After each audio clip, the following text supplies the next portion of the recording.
combustible mix of slaves, freed blacks, pro-slavery whites, and abolitionists. It was also the setting for the single largest attempted slave escape in U.S. history, a daring and dramatic bid for freedom aboard the Pearl. It's very hard to have any precise picture, but it is estimated that throughout the country, about 1,000 slaves per year either ran away or tried to run away. But the penalty for running away was very high, very high. Sometimes if they lived in the upper South where life was not too hard, they were sold to New Orleans. Sometimes they were beaten viciously.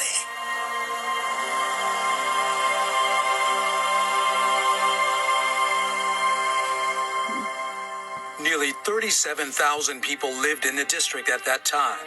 About 8,000 of them were free black people, and 4,000 were slaves. Some tried to buy their freedom. Others tried to run away, often by way of the Underground Railroad. William Chaplin, a radical abolitionist known for helping several slaves escape, was enlisted by a free black couple, Daniel and Mary Bell, who were trying to secure the freedom of their own children. It was the Bells who initiated the planning for the Pearl escape. When the Bells asked him to arrange for 10, this was a very large number and very difficult. And this is why he asked a man he knew in Philadelphia to arrange for a ship, and that's how the Pearl got involved.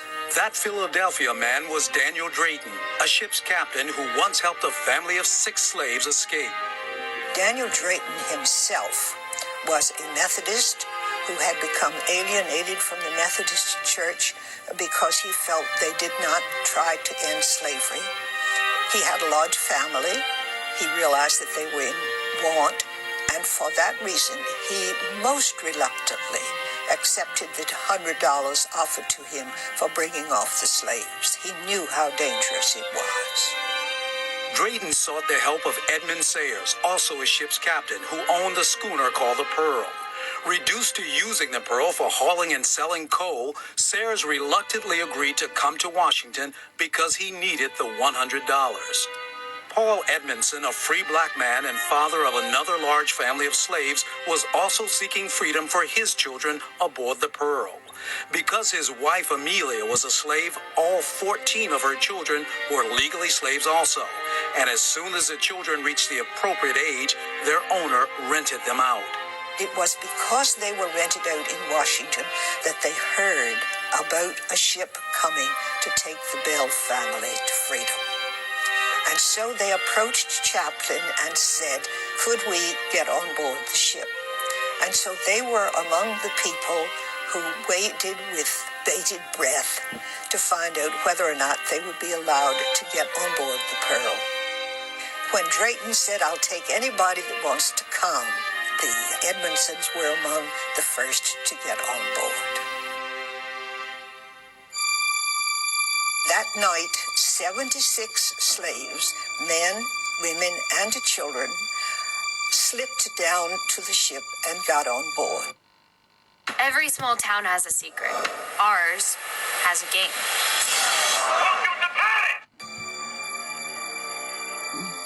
I think so often of how desperate people were to achieve freedom. Because think of what the Pearl was like. It was a broken down old schooner. It had been hauling coal. Nobody did anything to clean it up. And yet they were grateful. They were willing, they were anxious to get on board. So on the evening of April 15, 1848, the passengers aboard the Pearl, old and young, male and female, mothers with children, set sail on a daring 225-mile quest for freedom. But by daylight, their slave owners realized something was amiss. They recognized it the next morning because all of the things that domestic slaves were supposed to do had not been done. They were absolutely furious. A posse soon formed and set out in a steamboat on the Potomac to capture the runaway slaves. when the steamboat saw the pearl, there was much shouting and hallelujahing because they had found the ship that they were looking for. Drayton and Sayers were taken on board the steamboat, and the Pearl was tugged back up the Potomac to Washington, where they anchored at the foot of 7th Street.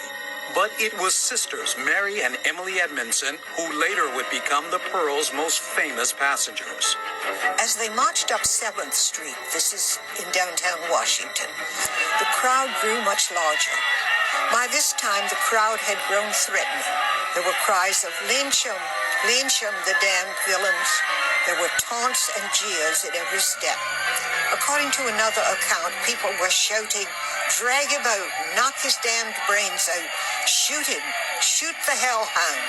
One of the bystanders is supposed to have said to fugitive Emily Edmondson, "Aren't you ashamed to run away and make all this trouble for everybody?" She replied, "No, sir. We are not, and if we had to go through it again, we'd do the same thing." The runaway slaves were returned to their owners, and most of them were sold. But it was sisters Mary and Emily Edmondson who later would become the Pearl's most famous passengers. Drayton and Sayers were found guilty of transporting slaves for the purpose of escape and sentenced to long prison terms. But a few years later, President Millard Fillmore decided to pardon Drayton and Sayers. Yet after the Pearl's capture, Mary and Emily Edmondson and 4 of their brothers were quickly shipped off to the lucrative slave market of New Orleans. The brothers were easily sold, but Mary and Emily's story didn't end there. They were beautiful, they were young, and they had lovely singing voices. And so it was assumed that they would be sold to be fancy girls in New Orleans. But then it appeared that they were in peril of catching whatever fever it was that was killing people in New Orleans. And so they were sent back, first to Baltimore and then to Alexandria, where they hoped that somebody would buy their freedom. The Edmondson sisters were eventually freed and educated with the help of noted abolitionist Reverend Henry Ward Beecher and his sister, Harriet Beecher Stowe. Though Mary died young, Emily Edmondson became an abolitionist herself and went on to work with Frederick Douglass and others.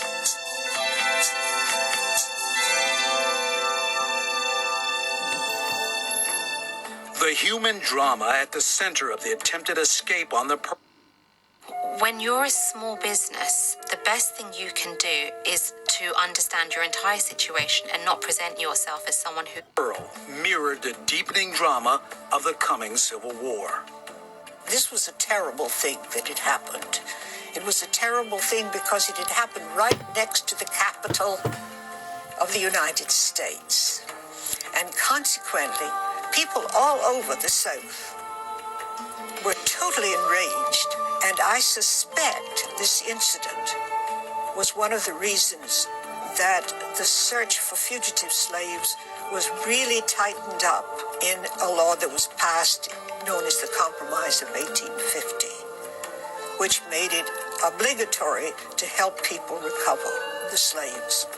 Now, also a part of that law was a measure providing that the slave trade would be ended in the district.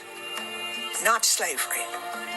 Slavery remained until 1862, but it was at least a recognition that there was, by this time in the United States, a growing opposition to the institution of slavery.